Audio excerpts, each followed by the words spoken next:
What's up? The winter meetings are going on, so there's a lot of talk, a lot of activity, actually signings. And even though the Twins didn't make any moves on Monday, some of these moves that went down did impact them, and there's some rumors I want to discuss.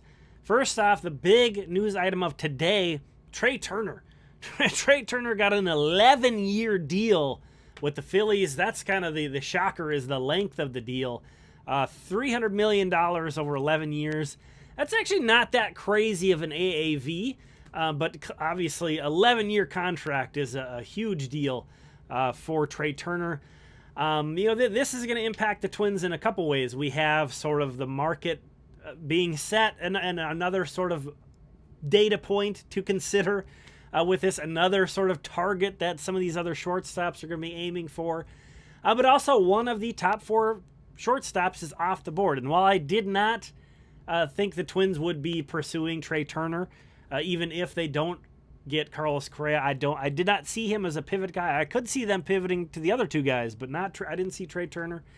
I also don't think I would have predicted that the Phillies would have signed one of these 4 shortstops. That's not a shocker that they would, but it is sort of an element to consider, that now that the Phillies have swooped in and grabbed a shortstop and basically taken him away from the Dodgers, I wouldn't expect the Dodgers to just sit and not, they have internal options, the Dodgers do, but I wouldn't expect them to sit and just let the market play itself out and have them not sign one of these big 3 remaining shortstops.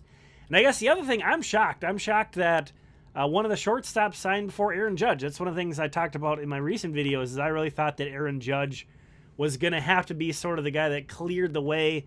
That was going to have to happen before anything else happened.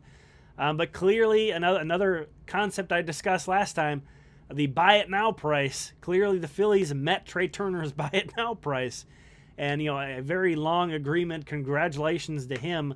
But what does this mean for the Twins? We don't know for sure yet. But I wanted to ask. I asked on here on YouTube, and I asked on Twitter as well. Should the Twins offer Carlos Correa a contract in excess of $300 million? And that obviously doesn't include a lot of context, how many years we're talking about, how is it structured, how many buyouts, no trade clauses, signing, so many other things that you could sort of pick apart. But just wanted to keep it very simple. And I find this very interesting. I don't know if I'm the only third person that finds this interesting, but Twitter, overwhelming yes. You can see I got a bigger sample there. 79% yes. On YouTube, a smaller sample, but a very big split, 52%. So between 79% and 52%, I find that very surprising. You're getting into uncomfortable territory when you're giving anybody $300 million. But I think there's kind of 2 elements that make me lean yes. And those are, number 1, I think it might be a lot more difficult to get any kind of top free agent interested in coming to or staying in Minnesota, as Carlos Correa's example is. You might be able to want to say, hey, we should pivot and push that money toward pitching or push that money towards something else. And I think, in theory, some of the times that sounds good, but in reality, I'm not sure. There might, let's say Justin Verlander or Jacob deGrom or whoever, Carlos Rodón. We're going to talk more about Rodón in just a minute, but those guys might not have any interest in coming to, like, the Twins may have to overpay by 15% to get we don't know. And again, it's all speculation. We don't know. But this is a premier player available on the free agent market that is interested, or at least open to coming to the Twins. I do think some of Correa's positivity toward Minnesota and the Twins is a little bit lip service. I think it is a little bit kind of to drive the market some. So I take it with a grain of salt. But clearly he is legitimately open to a reunion. And I think that's pretty rare for the Twins to be kind of this involved and have this much of an opening to somebody at the top of the free agent market. So I think that's an element to consider there for sure. The other element to consider is, all right, you don't feel comfortable, say, having the Twins have, like in the Turner discussion, $27 to $30 million committed to one guy a season. We've seen that before with Joe Mauer. We've seen that in a lesser extent with Josh Donaldson.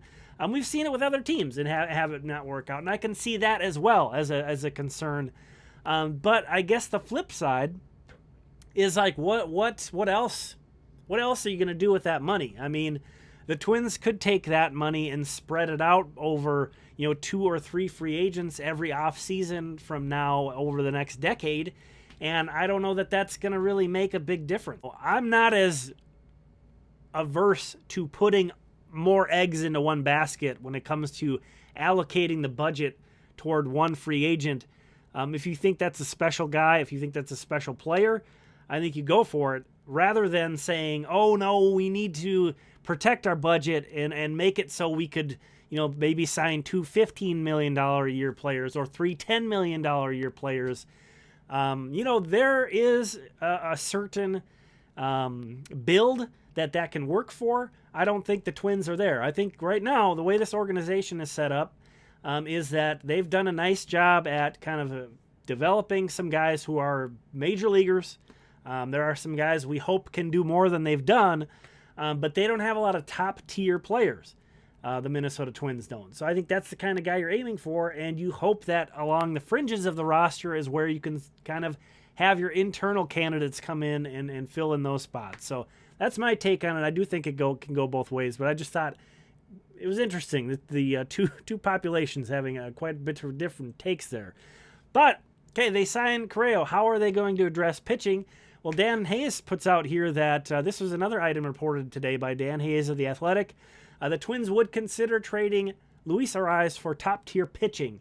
Basically, in the right deal, they would make Arraez available. But what can they even get for Luis Arraez? We love Luis Arraez. Of course, I love Luis Arraez. Been really enjoying him. Incredibly fun player, incredibly rare talent, especially in today's game.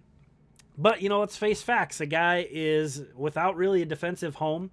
The value he provides is kind of one-dimensional in that sense. And, he's already has a couple bad knees and he's 25. So there's some kind of red flags and concerns over how he's going to age. So I'm not completely against trading a Luis Arraez.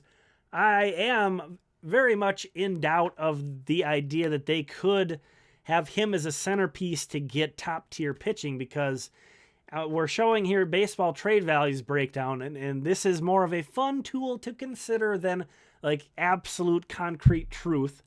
But their evaluation system has Luis Arraez. Actually, if you want to kind of put it in Twins terms, who is the Twins pitcher whose value is as close to Luis Arraez? And it's Bailey Ober.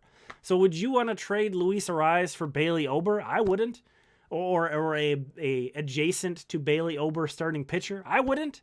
Now, of course, Bailey Ober's value is pretty high because he has 5 years of team control. If we scale that back to maybe a guy who has 2, you're getting a much better pitcher. And of course, if you did 1 year, I mean, I think that'd be pushing a lot of eggs into one season. But you'd get a much better pitcher there. But just wanted to throw that out there. In that, just to frame this in that, I don't think that you're not getting like Zach Gallen for Luis Arraez. You're not even getting Pablo Lopez, I don't think, for Luis Arraez, in my opinion. Again, the trade market is very hard to predict. Now, maybe if you supplement that deal with some prospects, that makes those more likely. But again, I would much rather just hang on to Luis Arraez, even with the sort of roster construction problems, even with some of those injury concerns.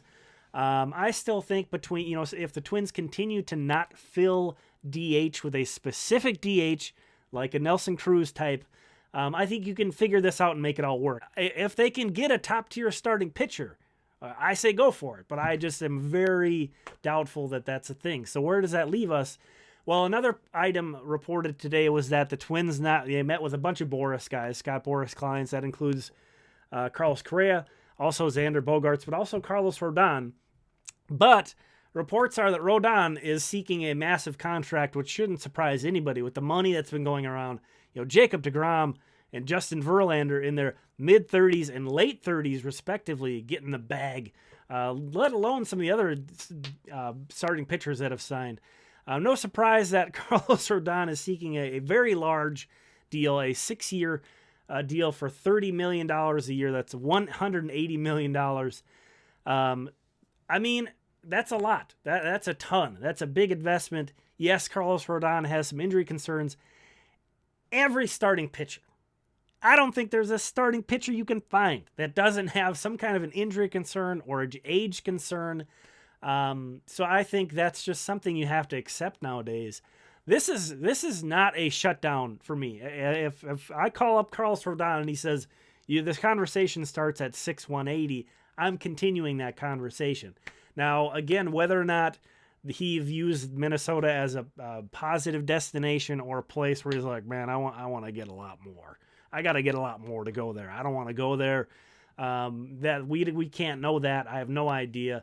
I would suspect to the Twins, this would be a non-starter just given how they've played the market, and especially on the starting pitching side.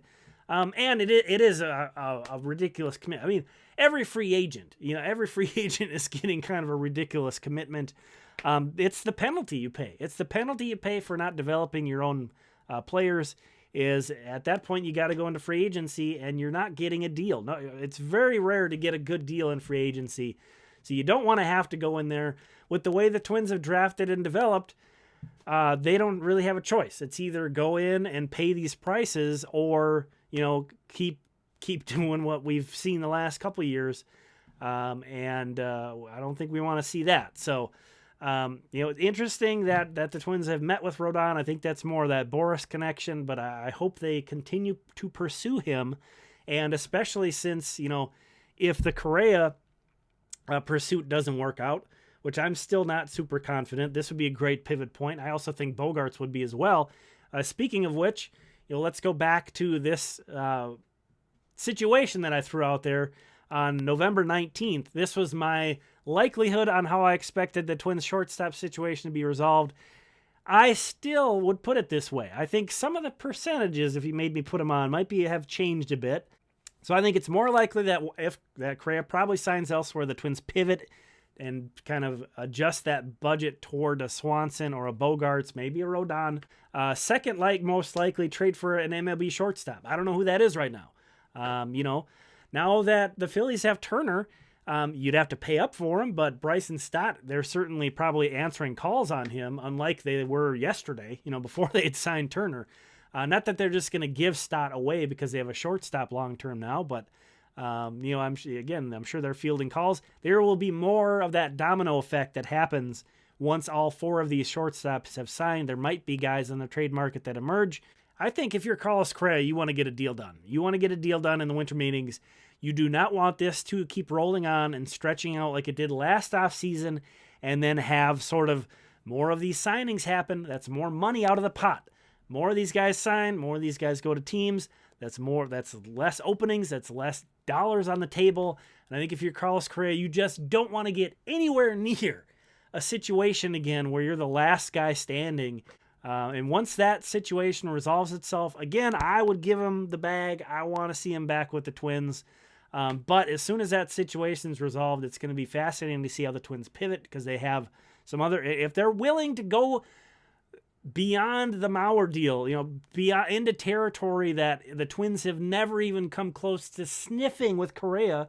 If he signs elsewhere, they should be able to go and get some impressive pieces still, and again, with each signing that goes off the table, that's more money off the table. That's, maybe more teams being a little bit less aggressive on the market. So, it's going to be fun. It's going to be interesting. Hopefully, at the end of the day, we're satisfied as Twins fans, whether you want Correa back or not. Obviously, there's a split there based on that poll that I ran. It'll be interesting to see what happens. But thanks for checking this out.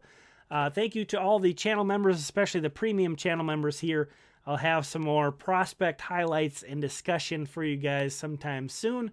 But thanks to everybody for watching this video. We'll talk again soon.